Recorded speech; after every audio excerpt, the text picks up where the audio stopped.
welcome to today's video. And in today's video, I'll be doing a 2024 election prediction between Tammy Baldwin and Mike Pence.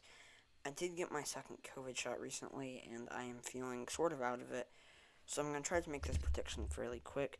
For Baldwin, safe states Washington, Oregon, California, Colorado is going to be safe. Pence won't be able to turn on enough rural voters. Baldwin probably won't be able to turn out enough Hispanic and Latino voters, but of those voters that do turn out, she'll probably do better with them. For Pence, it's safe Utah, Idaho, Wyoming, Montana, the Dakotas, Nebraska is at large, first and third districts. Oklahoma, Louisiana, Arkansas, Kentucky, West Virginia, Tennessee, Alabama, and Mississippi. So for Baldwin's likely states, she gets New Mexico, Virginia, Maine at large, New Hampshire, Minnesota, Wisconsin, Michigan, and Pennsylvania. So, in New Mexico, I I see Pence being weak enough for the Hispanic and Latino vote. I don't see Baldwin being able to turn out enough Hispanic and Latino voters though. But I do see her doing pretty well with the oil vote, or the vote of oil workers, I guess. Across this entire Minnesota and the Rust Belt region, Baldwin, I mean, like, she's probably gonna get less. First up, she's gonna do significantly better with the working class. Second off, she's probably gonna do worse in I mean, like, a lot of these bigger cities.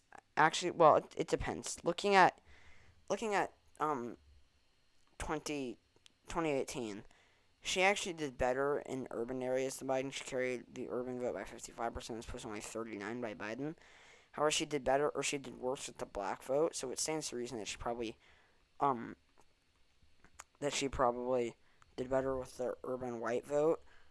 I mean, like, we don't even know about other demographics. I don't think. I think, like, the only demographics that were actually there were white and black voters. And Baldwin actually won the white vote, so she is definitely a very strong candidate for the white vote. So even with her loss of support with the white vote or with the black vote, there's a very real possibility that she wins the white vote, especially as we see less turnout from Mike Pence in rural areas, and he does worse with the working class. New Hampshire, she's going to do really well with the white rural college educated vote. Man at large, similar thing, although it is pretty inelastic. Probably should be like D plus 11. In Virginia, she's going to probably do pretty well in those DC suburbs, whereas Pence won't be able to get enough rural turnout. She won't do amazing with the black vote, but she's probably going to get more black turnout than Pence will get rural turnout. For Pence's likely states, he gets Kansas, Missouri, Indiana, South Carolina, and Alaska. In Kansas, she's going to do well enough with the rural farmers, and Kansas City suburbs are going to continue to shift to the left. Missouri, she's going to do really well with the rural farmers. Pence won't be able to get enough rural turnout from rural conservatives. In Indiana, I mean, it is his home state, so he could carry it safe, but Baldwin has enough appeal to the working class, I think, whereas Pence probably won't be able to get a whole lot of rural turnout. South Carolina, it'll probably be likely. We're probably going to see significantly lower black turnout and significantly lower white turnout, and those two might cancel each other out. We actually could see it shift to the left as white voters do make up a larger chunk of the electorate. I'm pretty sure. I'm gonna go double check that. In North or in South Carolina than black voters. So that is. I mean, like, it's probably, it could affect the geo. It depends on the less turnout. But first off, I think they're probably gonna see white voters turn out.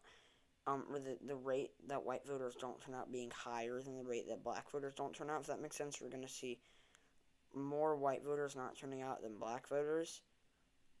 Yeah, white voters do make up significantly more of the population than the black vote. But I see the turnout kind of canceling each other out. We're shifting it slightly to the left.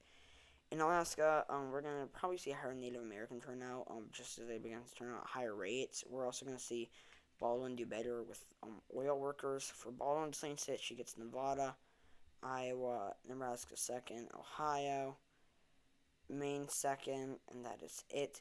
So in Nevada, I mean, like, Pence isn't going to get a whole lot of rural turnout. She's not going to get a whole lot of Hispanic and Latino vote, or a whole lot of Hispanic and Latino turnout. Those two probably cancel each other out. Iowa, she's going to be able to, she has much more populist appeal. She'll probably do better with farmers. She'll probably do better in this little, I think it's like the first district, this little chunk, of the state, a lot of these pivot counties. a lot better, significantly better with Obama to Trump voters. She's going to do much, much better, probably carry by 1, 2, maybe 3%.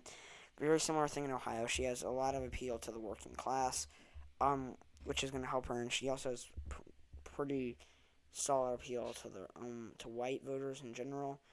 Maine second, it's a very similar thing. For Pence's lean states, he gets Arizona, Texas, and Florida. So in Arizona, he's gonna do better in the suburbs. These traditionally conservative suburbs. But Baldwin's just not going to be able to do very well with the Hispanic and Latino vote. Probably not turning out enough Hispanic and Latino voters, which is probably going to hurt her. And give it to Pence by similar margins to 2016.